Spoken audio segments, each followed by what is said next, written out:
In 2016, more than 23 million people watched each episode of Game of Thrones, eager to find out which intricate plots would unfold on screen. But did you know some of the most interesting storylines actually take place behind the scenes? Let's take a closer, spoiler-filled look at the untold truth of Game of Thrones. Pop quiz, hotshots. Author George R.R. Martin had long been reluctant to adapt his novel series, A Song of Ice and Fire, because he didn't want the on-screen version to tarnish the brilliance of his books. So when David Benioff and D.B. Weiss approached him for HBO, Martin agreed on one condition. They had to answer one question.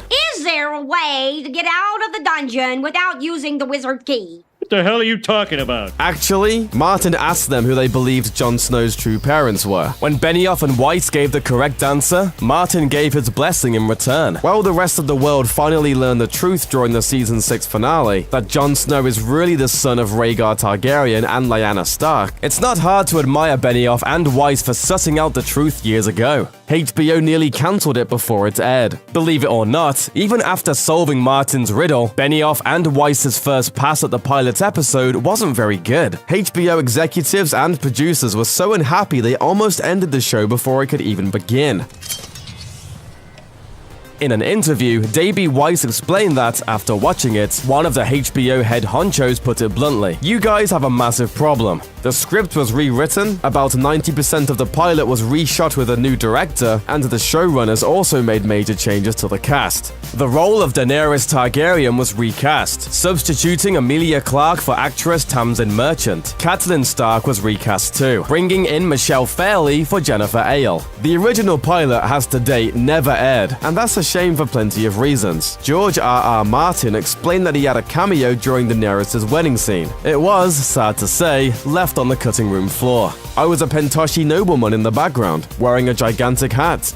Lady Stoneheart. If you're a Game of Thrones fan who's never read the books, you might not realize that one of the franchise's most popular characters hasn't even shown up on screen yet. In the novels, the Red Wedding isn't the end of the story for doomed Catelyn Stark. After she's killed, the Freys throw her body into the river, where it floats for 3 days before being recovered by Beric Dondarrion and the Brotherhood without banners. Lord Beric magically resurrects her, at the cost of his own life. He dies as the spark of life passes to Lady Catelyn. When she rises, her skin is grey, her hair has turned brittle and white, and her face has a mass of shredded wounds filled with clotted black blood. She cannot speak, because the bloody bastards cut her throat too deep for that, but she remembers. Catelyn Stark is dead, and Lady Stoneheart's reign has begun. She becomes the new leader of the Brotherhood, and directs them in a bloody campaign of vengeance against Lannisters and Freys. When learning Klingon just isn't enough. Although Martin only created a rudimentary outline for the fictional languages of his novel, Game of Thrones producers required a much broader vocabulary to use on the show. They turned to Language Creation Society founder David J. Peterson, and he created entire languages for both Dothraki and Valyrian, including grammatical rules and pronunciation guides. If you'd like to learn either language yourself, direct your web browser to the appropriately named Dothraki.org.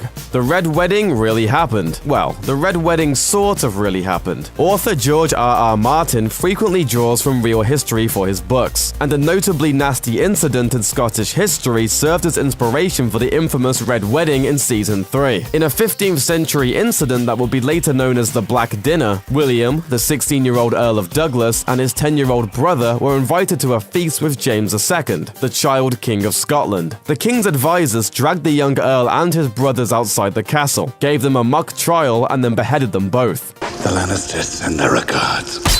Similarly, the Purple Wedding, where King Joffrey meets his maker, was based on a real incident too. The poisoning and death of England's Prince Eustace at a feast in 1153. Sometimes fans do the work. While Martin created a lush and vibrantly detailed world in A Song of Ice and Fire, he does occasionally leave things out. As a result, the showrunners sometimes have to use their own imaginations, or that of others, to fill in the gaps. In one prominent example from Season 6, the show's costumers were tasked with creating a sigil buckle for Howland Reed to wear during the Tower of Joy flashback scenes. Martin had described it in the books as an alligator-like lizard lion, but he never offered a complete description. Luckily, fans have been creating artwork based on Martin's vision for years. The producers must have been impressed with this image, since it sure looks like it was copied and pasted right onto Reed's costume. horsepower, and bodybuilding. In Season 6, during the breathtaking cavalry charge of the Battle of the Bastards, Jon Snow stands alone on the battlefield as Ramsay Bolton and Umber horsemen ride toward him at breakneck speed, but Snow's army suddenly rushes up behind him, igniting one of the show's most impressive battle scenes. If you thought it had to be green screen trickery, however, you were wrong. The showrunners revealed in a behind-the-scenes video that those were dozens of real live horses charging Harrington at full gallop. Until the last minute, I was stood there facing off against this cavalry charge, which is really scary. We're a bit annoyed because I think everyone's going to think it was CGI, and it wasn't. So now we know about the horses, but how did producers create that impressive pile of bodies on the battlefield during the battle? The video reveals that all the bodies were actually life-size dummies, not computer-generated fakery. The crew acquired hundreds of mannequins, dressed them in appropriate House Umber and House Bolton armor, then coated them in mud and fake blood and piled them in a gigantic heap. Even the dead horses among the men are dummies equipped with saddles. Now that's attention to detail. Happy ending for Lady.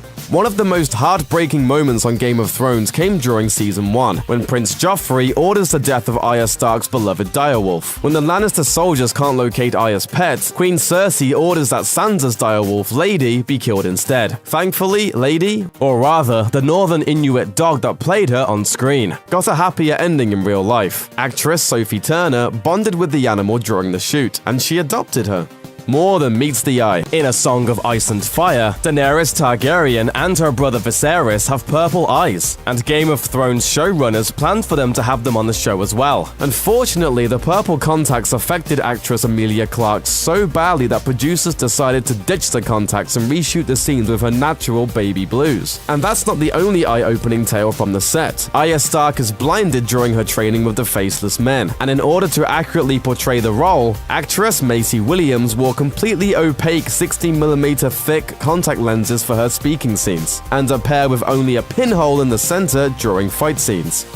A gift for hate. Until Ramsay Snow hit the screen during Season 3, Joffrey Baratheon was perhaps the most universally despised character on the show, which I disagree with. He was the best character by far. Irish actor Jack Gleeson did such a convincing job as a sadistic boy king that Martin reportedly sent him a note that read, "Congratulations on your marvelous performance. Everyone hates you." Gee, thanks, George.